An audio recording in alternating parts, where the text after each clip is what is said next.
Hi everyone, welcome back to today's video. For today, we're going to be making a really fun card featuring our new Circle Celebration and Approaching Perfection stamp set. So the Approaching Perfection stamp set is actually a celebration stamp set, which means if you spend $50, you can actually get this stamp set completely free. So if you are interested, make sure you head over to littlemooncreation.stampinup.net and place your order ASAP so you can get this amazing free stamp set while it is around. So let's go ahead and jump into today's project. We're going to be making a really fun birthday card. And it has this like really fun kind of retro design that you will see as I start to stamp and show you guys. So we are going to start out with a piece of basic white here. So if you did not know, we've actually retired Whisper White and we've brought in basic white to replace it. So fair warning, I will probably say Whisper White probably a lot of times here in the future. I will most likely say Whisper White just as I get used to it, but we do have a basic white now that we will be using and offering. So that's what we have today. We have this little piece here.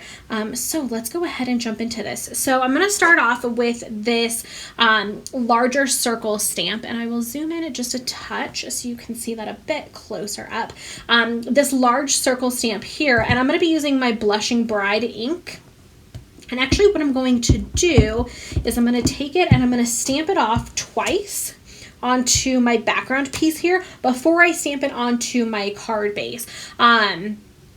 In the sample that I did when I was kind of designing this card, I only stamped off once, which I did like the look of, but I figured for this I would try to stamp off twice, and I think I'm actually going to like the look a little bit more because it's going to give us a bit of a lighter shade, which I think is what this card really needs for this first background. So I'm just going to stamp this all over. You guys know I love making my own designer series paper. It's one of my absolute favorite things to do. So yeah, I'm really excited. I sincerely apologize. I did not post a video last week is what I meant to say. I will be totally honest. The week just caught up with me. I was literally laying in bed Friday night and I was like, oh man, I don't have a video going up tomorrow. I just realized you cannot see what I'm doing. Yeah, I was like, oh crap, I don't have a video that's going up tomorrow, and it was too late to film and to get up and design something, whatever. So I just gave myself another week and just said it's okay, not a big deal. So hopefully you guys could bear with me. So now I'm going to take this really fun like zigzaggy kind of stamp that's in the set, and I'm going to be using basic gray, and I'm just going to stamp this all over. Like I was saying, this has kind of like a fun retro-y kind of vibe. And so really, especially where like things are overlapping or I feel like there's a lot of open space, that's where I'm going to add in this gray. I am choosing to keep the lines on this stamp pretty much going horizontal. You could turn your stamp if you felt like you wanted to. I definitely turned it and used the different orientations when I was doing my sample, so you could absolutely do that. It would look really nice. But for this one, I just decided I'm going to keep it simple. I'm going to be putting my sentiment down here, so I'm just trying to kind of keep that in mind. And now that I'm thinking about it, I think, yeah, this one is going to be basically completely covered. So I'm going to go ahead. Yeah, it's going to be completely covered. So I'm going to go ahead and stamp this right here. It looks super crazy now, but we will cover it up, I promise. And then the last thing that I'm going to be doing is I'm going to take this little starburst kind of stamp. I'm sorry, my dog's barking downstairs. I don't know what's going on. So I'm sitting in my chair. I have a dog in my chair, so I'm sitting on like the edge of the chair, and then the other dog's downstairs barking. Who knows what's going on? Anywho, so I'm going to take this little starburst and I'm going to use Blushing Bride again, but I'm going to use it at full strength. And this is what I was saying I think this card really needed when I did it the first time. I needed a bit more contrast between the first layer and this third layer that we're doing here. So I really like the way that this is turning out, and I hope you guys do too. It's so simple and so easy, and it's actually really fun because you don't really have to worry too much about things looking perfect. Like the whole making this look really nice and fun and pretty is to to allow the different stamps to kind of overlap each other and give that really fun retro-y type of vibe. So this is what I'm ending with. I actually really like it, and we're putting that sentiment down here in the corner, which really ties the whole thing together. So I'm going to put my Blushing Bride ink away, but I'm going to grab another piece here of our basic white, and I'm going to grab this Happy Birthday stamp, and this is from that Approaching Perfection stamp set. So again, this is a Celebration stamp set. If you have not seen the current Celebration catalog, it is this little guy here. It's amazing. This one is on page 6. Right here. So you can see if you spend $50, you can get this entire stamp set completely free. So if you don't have a Celebration catalog and you don't have our new mini catalog, definitely let me know. I would love to send you one completely free, and you'll be able to see all of these fun goodies that I'm using. So we're going to take this Happy Birthday stamp set. I really like the Approaching Perfection stamp set as well because it's just greetings. There are 2 images, one of some candles and one of a little balloon, but for the most part, it's very sentiment greeting oriented, which I really like because I'm always looking for stamps that are just greetings that I can use to pair with other things. So all I did was I stamped that Happy Birthday in our basic gray. And now I'm going to move this off to the side. I'm going to grab my little mini cut and emboss machine. Y'all, I love this thing. I absolutely love it. I'll be honest, at first I wasn't going to get it because I was like, whatever. Like, I have the big cut and emboss. Why do I need a small one? Not that big of a deal, right? But it has really, really changed my crafting life. That sounds so dramatic, but it really has changed how I've been crafting, mainly because it's just so stinking convenient.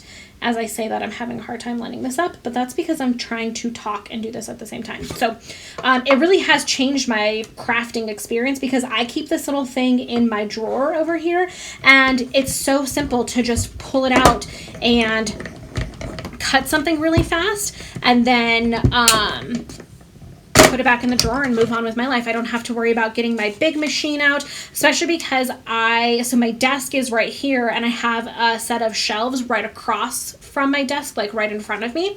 And that's where I keep my big cut and emboss. And so when I need to use that, I literally have to go all the way around my desk, get the plates and everything. This I just keep in my desk drawer because it's so tiny and I can pull it out and use it whenever I need to. So basically what I'm saying is I'm in love with it, and if you haven't gotten it yet, if you haven't seen it or played around with it, I would highly, highly, highly recommend checking it out. It is by far one of my favorite tools right now. So I'm just going to crank this through. And honestly, I find most of the dies that I use aren't very big. Most of the dies that I use fit into the mini. Obviously, when you're doing things like boxes or like big, kind of more extravagant type things, yeah, you may run into some issues where your dies are too big. But for what I do, 95% of the time, I would say, it works perfectly. Okay, so now all we're going to do is really assemble our card. So I have a piece of Blushing Bride cardstock here, and this is going to be our card base. So I'm going to go ahead and crease that so we have that nice and ready to go. And then I also have a piece of basic gray that's going to be our layer that we're going to put our stamped image on top of. So let's grab our Stampin' seal here. I'm just using regular seal because I don't need anything super, super sticky. While Stampin' Seal is actually pretty sticky, I don't need the full strength of the Seal Plus. So I'm just going to center that right on there. And then I'm going to put this one onto our card. And I'm keeping in mind, just for me, because I kind of made this boo-boo, that I want this at the bottom right. So I'm just keeping that in mind when I mat this, or when I stick this down to my card base. I'm just trying to remember that. Okay, so that's what our card looks like so far.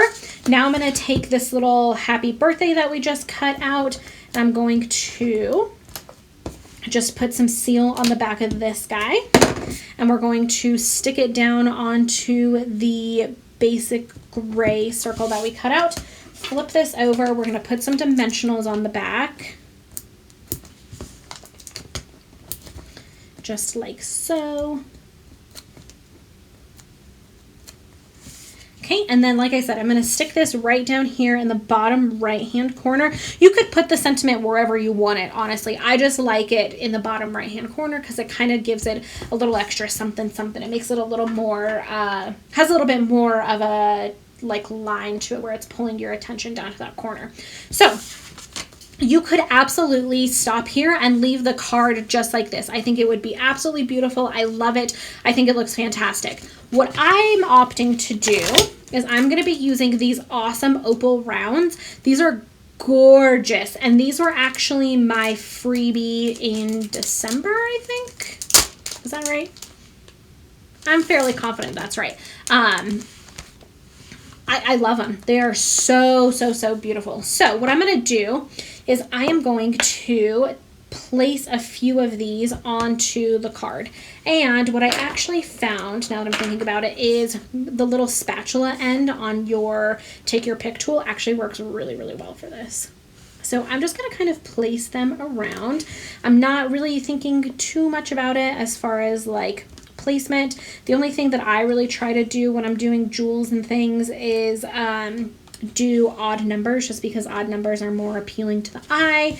But I really just kind of go with what I think looks the best once I am starting to place things down. So we'll do one right there. We'll do another one over here. Ooh. Right about there.